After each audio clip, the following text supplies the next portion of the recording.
Alright guys, welcome back to another video. Today we're doing the mock draft on the 2023. Now the lottery is done. Congratulations to all Spurs fans. They have the number one pick. And I'm going to be doing the pretty much near enough the entire first round in this video. So let's jump straight into it, not waste any time. The Spurs are taking Victor Wembanyama. There's no two ways about it. Wemby is going number one, and I think unless like something crazy comes out before draft day, he's going number one. He's going to be great. I can't wait to see him there. Now it gets more interesting with Charlotte at number two, um, because of Scoot and Brandon Miller. But I think they're gonna pass on Scoot and take Brandon Miller because of the fit with Lamelo. I mean, Scoot and Lamelo in the backcourt would be great, of course, but getting that sort of key guy to the Hornets roster in the forward spot, they're gonna take Brandon Miller.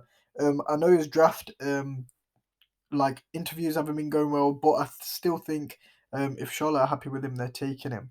Now at three, I think the Blazer pick. There's rumored is going to be traded, but I think Scoot goes number three. There's no way he doesn't. I've heard Carl Anthony Towns in these trade talks, so I'm taking Scoot. Now at number four, I think the Rockets are taking Amen Thompson for their point guard of the future. You know, help out Jalen Green and Jabari Smith, and we'll see these guys more enabled next season. I think the first four picks are kind of solid. They're going to be those four guys. Five with the Pistons is where it shakes up a bit because I don't see them taking Asar as another guard. I think they go Cam Whitmore here for their forward position. They've got Cade, they've got Jaden. They don't need any more guards. I have them taking Cam Whitman at five. At six, the Magic are gonna continue to fill their guard needs, and they're gonna take Asar at six. I can also see them taking Jarvis Walker here too, but we're gonna go with Asar because I think that's where the Magic are focusing on sort of improving their guard play. At seven, the Pacers are going to get a lovely little steal with Taylor Hendricks. I think he's going to be one of the best players in this class. I can't wait to see how he is after his rookie year. He is going a little bit high from where I've seen him like mocked in the drafts, but I think he's not going to make it to number 9 and 10, which is where I've seen him on other people's drafts. I think the Pacers are going to take him at seven. That front court with him and Miles Turner. Um, is going to be great if he decides to keep him, obviously. But we're going to go Taylor Hendricks at seven. At eight, the Wizards they're kind of in a weird position here where they can take pretty much anyone. I think they're going to take the best available, and they're going to go with Jarvis Walker with their pick, um, just to try and build the young talent a little bit. With the ninth overall pick, the Jazz are looking for pretty much everything. They're looking for bigs, and they're looking for forwards, and they're looking for guards too. They have Colin Sexton, but is he going to be there for that long? I don't know. But I have them taking Anthony Black here. I'm not as high as him on him offensively as a lot of other guys are, to be honest. But I think defensively is where his value is, so they're going to take him at nine. At 10, Dallas, whether they keep this pick, we can see them move this pick potentially. But I think if they keep it, they're taking our friend Grady Dick here. Hi, you guys thought I was going to take Kaysen. Nah, they're taking Grady Dick. I think they need that a little bit of a longer guard. He can shoot the ball. That'll help them in the long run, I think. So they'll take him. At 11, this is Chicago's pick to Orlando. Um, Again, they could go with another guard here, double down on what they're looking for. They took Asar, but I don't think they do that. I think they take Keontae George, um, a good guy on both sides of the ball. His height is a bit of a concern for the position he plays, 6'4" shooting guard. You kind of want a little bit someone bigger, but I guess he can also play the 1-2. Um, but he's a great two-way player, and I have them taking him at 11. Now, 12th, I have the OKC taking Cason Wallace here. They're loaded on talent. They're just going to take best available, which to me is Cason Wallace here. I can also see them taking Nick Smith, but for the sake of what I think, we're taking Cason Wallace here. Now the Raptors are in a very, very unique situation here because at 13, it's not very likely they take their guy of the future, but they're gonna put it all in to Nick Smith, a guard 6'5". He's on it. Um, I think he'll be great in Toronto, and it's going to be exciting to see what these guys do with their roster coming into the offseason. Now, New Orleans, they're looking at forwards, and I have them taking GG Jackson, aka Gregory Jackson. Um, I don't know what's going on with Zion and how long he's actually going to last in the NBA with all of his health problems. So I'm going to have them taking Greg Jackson at 14 just for the filling in that position. Um, at 15, the Hawks, again, a very, very interesting scenario here. They've just traded for DeJounte Murray this season, and they don't really have that kind of, it wasn't as successful as we thought. So I'm going to have them taking Jet Howard. A longer guard, he's going to be great for him, hopefully. I don't see Jet really falling too much further down than 15 with how he's been in the NCAA for Michigan. So I've got him going to the Hawks. At 16, Minnesota's pick to Utah.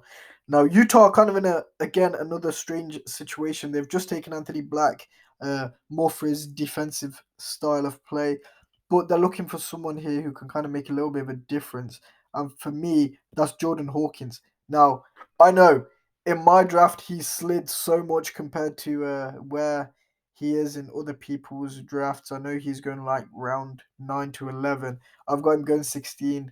Um, there's potential he doesn't go this low, of course, but that's kind of where he's fitting the way I'm looking at the way teams are doing it. If they're taking best player available, he definitely goes earlier. If they're not, then he could go a lot earlier, but I think him on the Jazz is a nice fit, and I think he's going to be one of those players we see on draft nights where they slide a lot more than they'd hope to.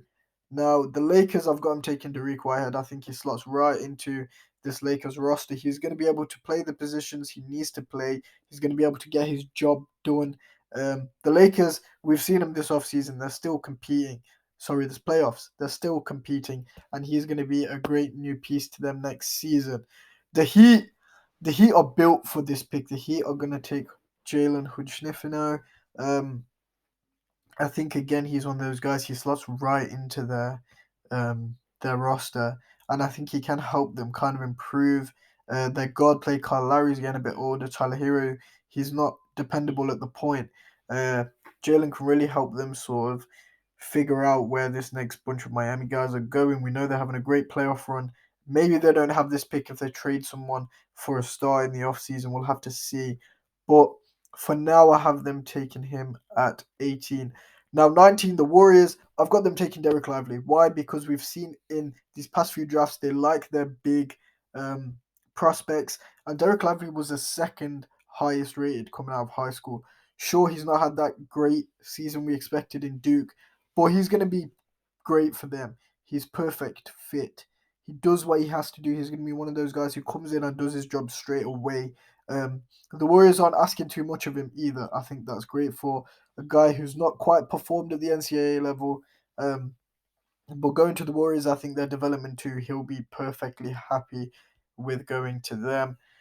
At 20, we've got Houston again. Now, I've got them taking Chris Murray. Chris Murray is a guy who I would not be surprised if he goes a lot earlier than I'm taking him at 20. I feel like he's heavily underrated. He's going to be kind of like the Kuzma of this draft where he comes in and he performs at a level that people don't quite see.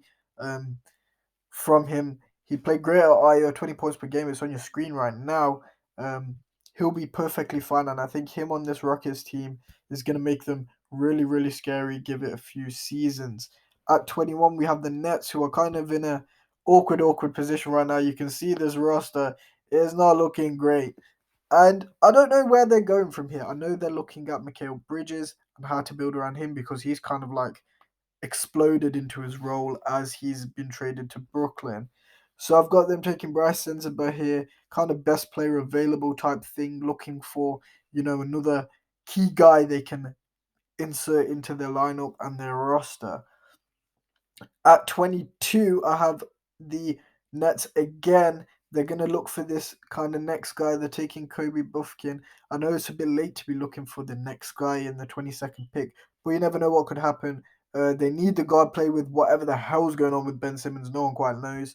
So I've got them taking Kobe here at 22. 23 again, the Blazers. Now, whether they keep this pick, whether they don't, that's purely on them. But I've got them taking Kobe Jones here, another guard. I think we're going to see them draft a lot of guards here, kind of to decide whether they want to keep Dame, whether they're moving on from Dame. Same thing with Anthony Simons. At 24, we have the Kings, who've had a fucking great year, excuse my language. Made it to the playoffs, no doubt they're there next season. I've got them taking Bilal Coulibaly. I think he's going to be great fitting into this Kings team, and he's going to do his job. Again, there are a lot of guys in this draft who are coming in kind of to do their job straight away, and I think he's going to be one of the guys who's going to do it great for them. The Grizzlies next, again with John, his off-court antics. We don't know what the hell is going on with him right now. But I'm going to have them taking Leonard Miller. I think he's been on the board for a bit too long at this point. We might see one of the teams just drafted snap him up. But I think he'll fit perfectly with the Grizzlies. The Pacers with their 26, they're taking Ryan Rupert at this point. They're going best player available too. And I think as a two, he's a guy who can develop and potentially be a key piece to these guys as a rebuild, whether that's through trade or whether they decide to keep him. At 27, we have Charlotte. Now, again, they're looking at that wing position. They've taken Brandon Miller. And now I'm going to have them take... Ooh. Between James Nnaji and Maxwell Lewis. I'm going to have them take Maxwell Lewis to fit, again, in with the sort of what they're doing right now. The rebuild in the small forward kind of zone. They're looking at wings. They need those types of guys to put around LaMelo. And I think this is where they go. But I could also see them taking a big because their big sort of roster is very thinning out. So it'd be great to see where they go there.